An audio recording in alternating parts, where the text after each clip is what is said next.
Annie Haas was op pad na haar ouma Heila toe om te gaan kuier. Maar dit was 'n rowwe tog vir so 'n klein haasie, want sy moes daarom nou al baie gevare trotseer.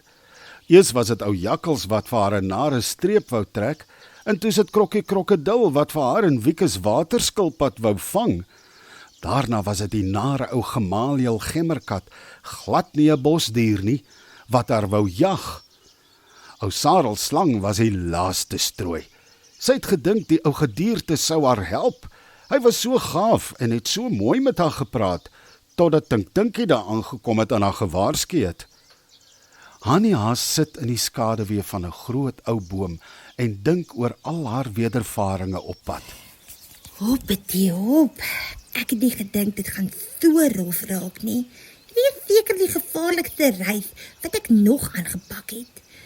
Hoppetie, as dit nie vir Monica Meisond was nie, sou ek seker al lankal opgeëet gewees het. Hierdie botteltjie stink Meisond sproei se wenner. Gaan nooit weer uit my huis uit sonder dat ek daarvan saamneem nie. Dit is deesdae net te gevaarlik. Annie haal die klein botteltjie met stinksproei uit haar rugsak en hou dit in die lug. Hoppetie, ek is bly ek hoef net 'n klein bietjie hiervan op beslag te gebruik. Anders was dit seker al op. Annie sit die botteltjie weer veilig in haar rugsak en staan op. Hoppetie, ek kan ook nou nie die hele dag hier sit en ginne gaap nie. Ek bedroer as ek voor sononder vanaand by die Wonderwoud wil wees. Ouma Heila se huis is nie te ver van die Wonderwoud nie. Nadat Annie haar laaste bietjie padkos geëet het en water gedrink het, was sy weer in die pad. Annie huppel en wip so ver as sy gaan. Sy sing haar vrolike hoppetie liedjie. Sy hoppetie hop verby 'n troppie olifante wat rustig staan en wy aan die bome en rus in die middag en waai vir hulle. Daarna is sy verby 'n paar lang nek kameelperde wat vir Annie Haas so oor die boomtoppe loer. Teen laat die middag sien Annie die Wonderwoud se boomtoppe ver op die horison uitsteek. Kyk net, hoppetie hop, daar is die Wonderwoud waar my liefste ouma Heila woon.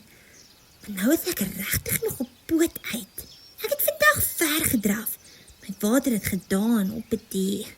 Ek sal iewers vir my moed water kry. Hoppetie, maar ek wonder waar.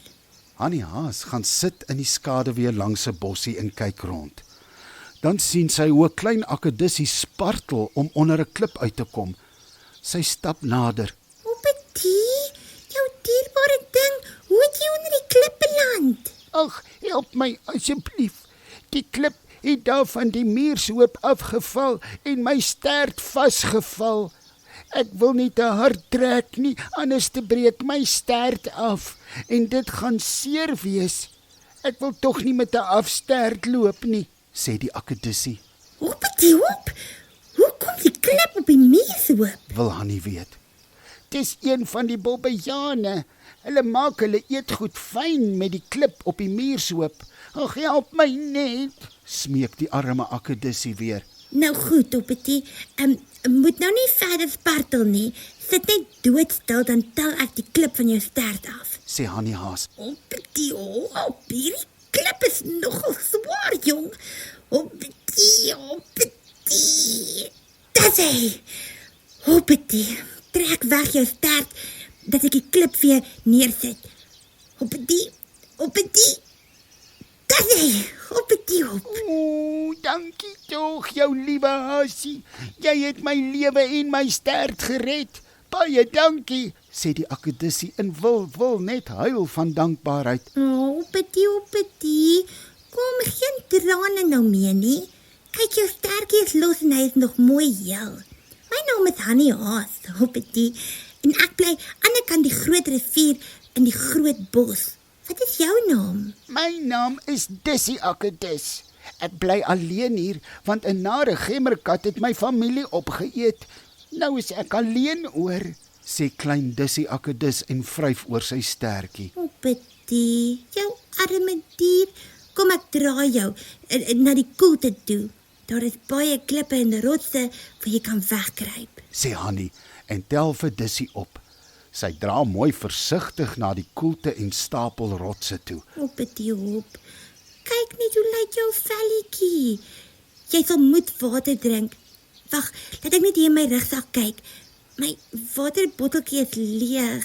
O, Betty, maar dalk het daar nog 'n klein bietjie oor vir jou. Sê Hanni en haal haar waterbottel uit haar rugsak. Sy draai die proppie af en jou waarlik, daar is net genoeg water in die bottel oor om die proppie van die bottel vol water te maak. Dan maak sy die proppie vol en hou dit voor Dissy se mond. O, Betty, Dissy, jy moet nou drink. Jy sal sommer beter voel. Ek dink jy het te lank in die son gelê en nou is jou lyfie uitgedroog. Sê Hanni haas en sien hoe die arme Dissy probeer om te drink, maar hy kan nie sy kop oplig nie.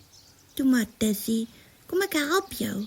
Betty, ek gaan nou die water opskep met hierdie blaartjie en dan maak jy net jou mond oop. Goed. Vra Hanni en skep die water op met die blaar.